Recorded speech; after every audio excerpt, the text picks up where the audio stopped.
Il est 8h31. Bretagne 5 matin, Stéphane Hamon.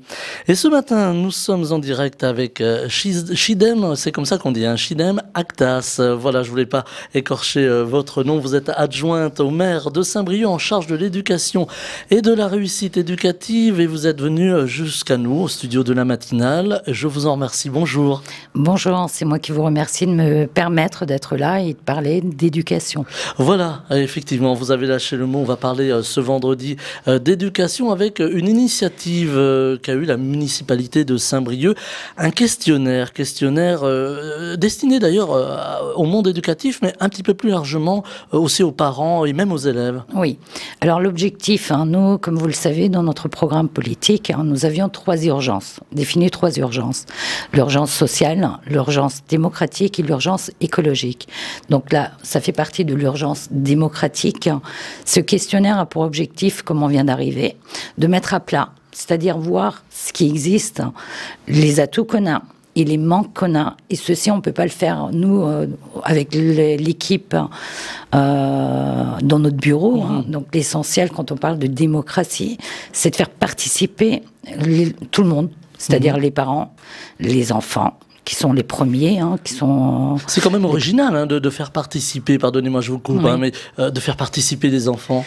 Je pense que c'est une priorité. Quand on parle de réussite à l'école, ça passe par le bien-être des enfants et bien entendre et écouter les besoins et le ressenti également des enfants. C'est pas parce qu'ils sont petits qu'ils n'ont pas d'idées ou de propositions aussi à nous soumettre pour qu'on améliore justement les conditions dans lesquelles ils sont.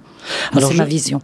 Justement, c'est notre approche éducative, c'est une autre approche j'allais presque dire de l'enseignement, parce qu'on ouvre des portes, là, finalement. Oui, pour moi, cette ouverture est essentielle je vais revenir à la réussite, mais au bien-être des enfants.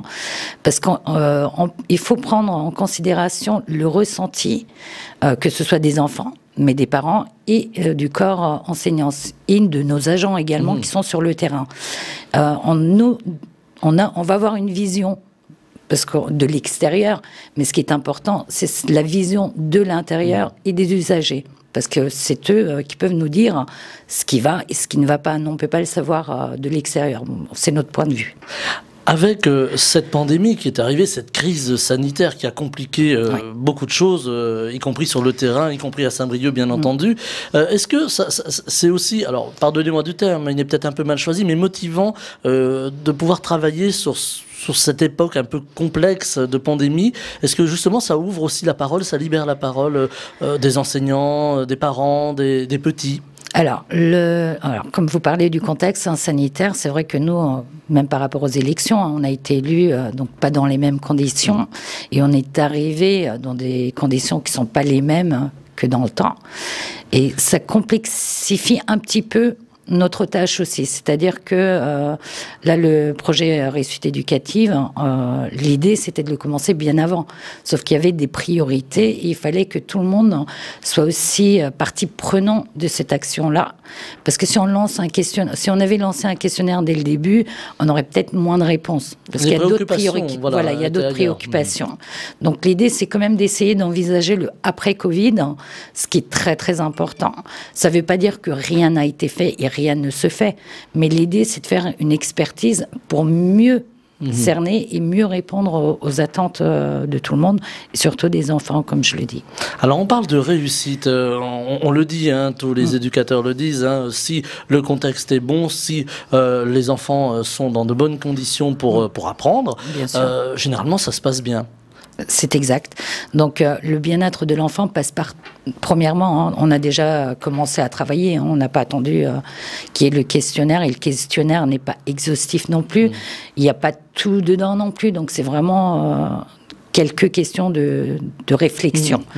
Mais on a déjà commencé par tout ce qui est bâtimentaire. Donc, on a commencé par mettre en place un schéma des directeurs des écoles pour pouvoir faire un diagnostic de tous nos bâtiments scolaires, parce que le bien-être passe par l'environnement. Donc, c'est-à-dire, si une classe est mal isolée et que les enfants ont froid, ainsi que les enseignants et nos agents, l'apprentissage ne sera pas la même. Alors que si c'est bien isolé et qui fait bon vivre, l'éducation va être mieux. Donc, et puis les temps périscolaires, extrascolaires, c'est pareil.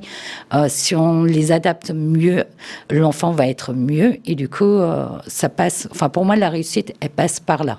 Il y a tout un système environnemental, finalement. Oui, l'environnement est très important pour l'éducation de l'enfant. C'est comme... dans un foyer, si un enfant est bien encadré, qu'il a sa propre chambre, son propre bureau, l'apprentissage ne sera pas le même qu'un enfant qui sera dans une maison où ils seront plusieurs, pas forcément leur chambre, pas forcément un bureau pour y travailler. Donc l'environnement, c'est très important, oui. Alors, vous mettez l'accent aussi sur le social, parce que finalement, on a des familles aussi aujourd'hui dans la précarité, plus encore, là encore, avec le passage de cette crise sanitaire, de cette pandémie dont on n'est pas encore sorti, il faut bien le dire. Est-ce que vous avez aussi un volet social sur ce questionnaire ? Oui, il y a un volet social concernant le côté social, ça va être sur tout ce qui est accessibilité, par exemple, en numérique. Parce que tous les foyers n'ont pas forcément un ordinateur. Donc, comme on l'a connu au premier confinement, pour l'enseignement à distance, si on n'a pas le matériel, c'est pas évident. Et il faut avoir le moyen aussi de pouvoir se payer ces équipements. Exactement. Donc, nous, l'objectif qu'on a suite à ce questionnaire, je sais qu'au niveau de l'éducation nationale, ils font aussi un recensement, c'est de savoir quels sont les foyers qui sont en manque de matériel pour que nous, après, politiquement, on puisse faire le nécessaire pour pouvoir avoir le matériel nécessaire et adapté et pouvoir les fournir, même en forme de prêt, mais pour qu'ils puissent en avoir au moment où ils en auront le plus besoin. Alors, on va parler un petit peu de politique, si vous me permettez. C'est aussi une volonté politique. Alors, on sait que l'éducation nationale est peut-être un petit peu pointée du doigt, plus encore là aussi avec cette crise, cette pandémie. Est-ce que c'est un complément ou est-ce que c'est une autre posture politique que ce questionnaire ? Moi, je ferais plus en complémentarité qu'en opposition. C'est-à-dire que quand on parle de réussite, c'est pas que nous, à notre niveau, au niveau municipalité, qu'on va y arriver. C'est avec l'ensemble, donc c'est-à-dire avec l'éducation nationale. Voilà, donc un complément, un travail complémentaire. Oui. Ce questionnaire, comment on pourrait le décrire ? Pour moi, c'est un état des lieux. Ce questionnaire est un état des lieux. C'est comme, ça va peut-être être un petit peu maladroit, peut-être l'exemple que je vais prendre, mais c'est comme un logement. Quand on va visiter un logement, on fait un état des lieux et on regarde aussi par rapport à nos besoins, notre foyer familial, comment il est composé, s'il est adapté ou pas. Donc là, c'est exactement la même chose, c'est pour pouvoir avoir un diagnostic. Je ne dis pas que rien n'a été fait, il y a des choses qui ont été faites, et il y a des choses qui se font actuellement aussi. Ça ne veut pas dire que on a lancé la refonte du projet éducatif, que rien ne se passe dans les écoles. Donc même dans le contexte actuel, avec les moyens qu'on a, on essaye quand même d'avoir des choses, il se passe des choses dans nos écoles quand même. Comment est-il accueilli, ce questionnaire ? Alors, le problème, c'est pas un problème, c'est que le questionnaire, on l'a lancé le 26 mars. Oui. Sauf que, comme vous le savez, voilà. Le contexte a fait qu'il y a eu les vacances scolaires qui ont été rapprochées et une semaine qui a été en distanciel. Donc, ça nous a un petit peu bloqué et l'état d'esprit des parents ou du corps enseignant et de nos agents n'était pas le même. Et au niveau des enfants, du coup, il y a la conséquence. Donc là, depuis l'ouverture, pour les enfants, on a un peu plus de facilité, c'est-à-dire que c'est au sein de l'école, sur le temps du midi et du soir, où nos agents qui sont dans les structures prennent les enfants par groupe et les enfants qui le veulent bien. C'est-à-dire que c'est sur la base du volontariat. C'est sur la base du volontariat, comme pour les parents, comme pour nos agents. On n'oblige personne, mais l'idée de ce questionnaire, plus on aura de réponses de tous les acteurs, et plus ce sera réaliste. Parce que s'il n'y a que 10 personnes qui répondent, ça ne représente pas la totalité. Donc l'idée, c'est quand même d'avoir le maximum. Donc là, nous, à partir de la semaine prochaine, j'ai demandé à certains élus qui seraient disponibles, on va essayer d'aller devant les écoles, le matin comme le soir, pour aller à la rencontre des parents pour voir s'ils ont répondu au questionnaire, s'ils ont du temps pour qu'on puisse y répondre ensemble. Donc, essayer de les remobiliser pour qu'ils puissent... Donc, on a des réponses, hein, mais j'aimerais bien qu'on ait beaucoup plus de réponses, voilà, que ce soit véridique. Ça permettra justement de mieux cerner les besoins. Bien sûr, parce que plus on aura de réponses, plus ce sera juste par rapport à la réalité du terrain. Si on a très peu de réponses, ça ne va pas correspondre à la réalité du terrain, selon moi.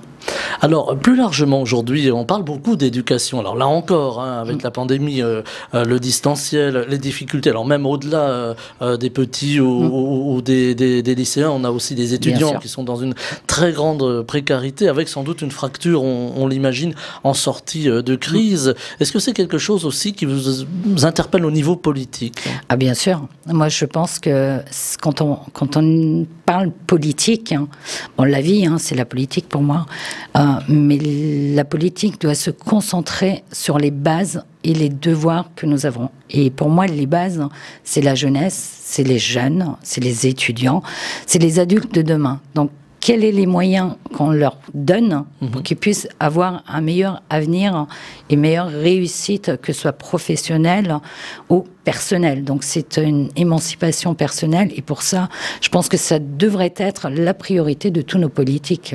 C'est-à-dire les engagements doivent, même financiers, devraient être portés plus sur l'enseignement. Que je ne dis pas que le reste n'est pas utile, mais c'est la priorité pour moi. Alors on parle d'une société qui est violente, qui se fracture. Alors on ne va pas faire un inventaire sociologique ce matin. On n'aurait pas le temps. On n'aurait pas le temps, ce serait très long. Mais on parle aussi de ce socle éducatif qui parfois fait défaut. Comment ramener, même d'ailleurs, on parle beaucoup aussi des décrocheurs, hein, des enfants décrocheurs, pour là aussi moult raisons, mais comment ramener l'éducation au centre j'allais dire, de la vie et de la vie politique, mais aussi de la vie d'être humain, de la vie de citoyen. Alors pour moi, pour ramener cela au cœur des préoccupations de tout le monde, c'est bien les entendre justement. C'est de les écouter et les entendre. C'est-à-dire, c'est le but du questionnaire aussi, hein, si on arrive à percevoir et à entendre ce qui ne va pas, à entendre, hein, pas seulement écouter. Ça veut dire entendre et mettre les choses en place pour améliorer les conditions, que ce soit par rapport à la parentalité, ça peut être par rapport à l'harcèlement que les enfants peuvent connaître, mais dont on n'est pas au courant, les parents n'en parlent pas forcément. Donc, ce que je voudrais, moi, c'est que... Enfin, je suis quelqu'un de très accessible, hein, ça je n'arrête pas de le dire. Hein. C'est-à-dire, au lieu de rester dans son propre canton, enfin, voilà, dans votre bureau, dans votre... Voilà, vous allez aller moi, sur le terrain. Moi, c'est aller sur le terrain, et je veux qu'ils viennent aussi vers moi. C'est-à-dire, on a lancé un questionnaire, comme je disais, hein, il n'est peut-être pas complet, il y a peut-être des manques. Donc, il y a possibilité aussi que ce soit les agents, les enseignants ou les parents d'envoyer un mail en disant, voilà, ce qui manque, nos priorités, ce serait plus ça. Donc, je pense qu'il est très, très important de pouvoir dialoguer, mais pas dialoguer pour dialoguer. Il faut aussi après des actes derrière. Construire. Voilà, il faut construire. Et pour construire, on peut le construire qu'ensemble. Moi, je ne vais pas pouvoir construire de mon côté avec la vision et le regard que moi, je peux avoir. Chacun a un regard différent, et c'est l'objectif aussi du questionnaire. C'est d'après de superposer la réponse des enfants. Comment eux voient les choses, comment les parents voient et comment le corps enseignant voit. Et après, de pouvoir essayer de répondre justement au manque. Et puis peut-être qu'avec parce qu'une fois que le questionnaire, c'est jusqu'au 7 mai. J'allais vous demander justement, qu'est-ce que vous en faites après? Voilà. Donc après, nous, on va voir les réponses. Il y aura une restitution des réponses à tout le monde aussi. On ne va pas garder ça que pour nous. Et l'objectif après, c'est de faire des ateliers dans les quartiers. Avec tout le monde, c'est-à-dire les parents, les enfants, les associations aussi qui interviennent, ainsi que les corps éducatifs, pour pouvoir travailler ensemble sur ce diagnostic qui a été fait, et après prioriser aussi, parce qu'on ne pourra pas répondre à tout, ce serait bien, j'aimerais bien. Il y a des priorités finalement. Voilà, il faudra choisir des priorités, mais ce n'est pas moi qui vais les choisir, ces priorités.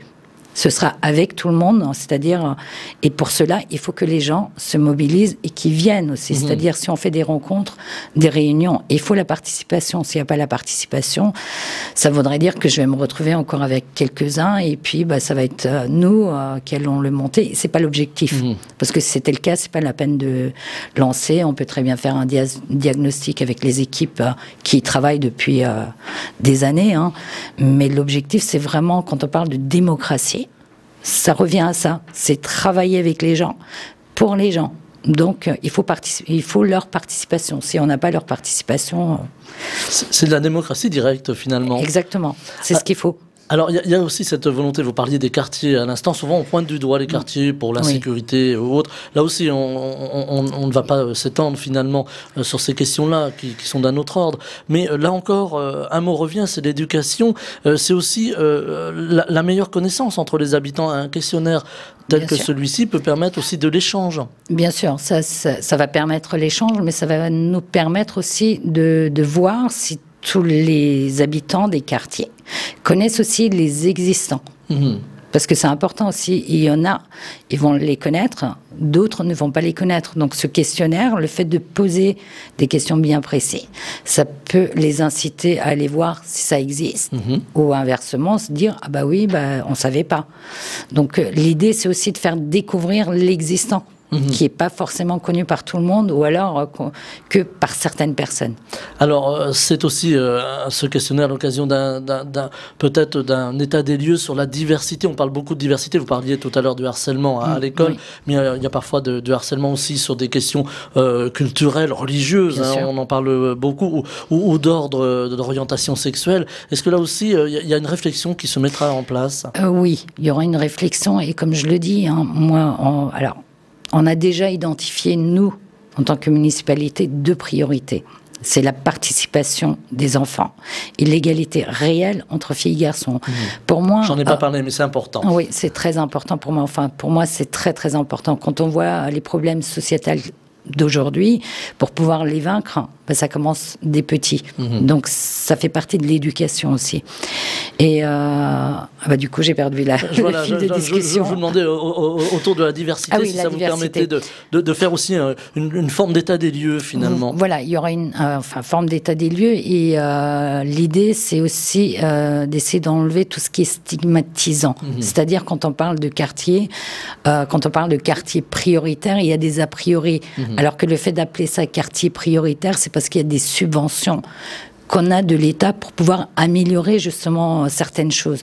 Donc c'est vraiment...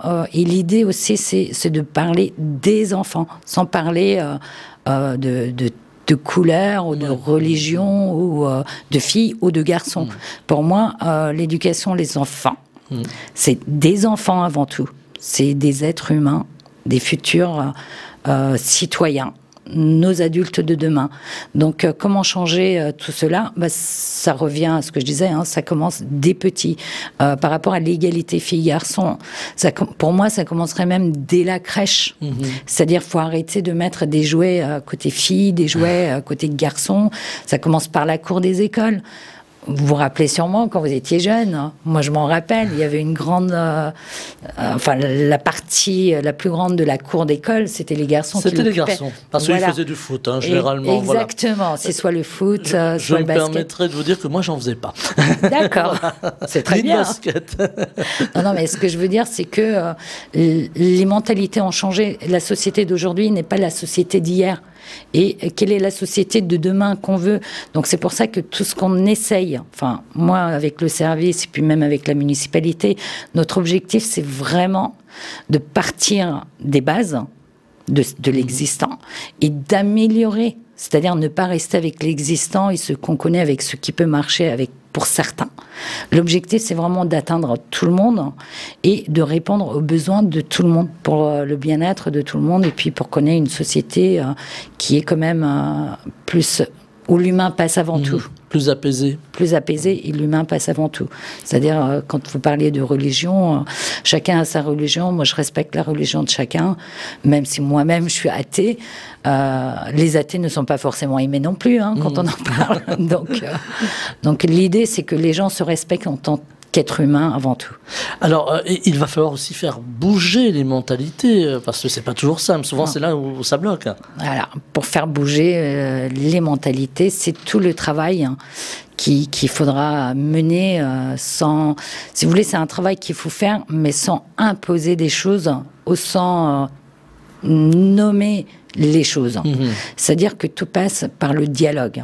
C'est la manière dont on va aborder les choses, dont on va en discuter, même avec les enfants.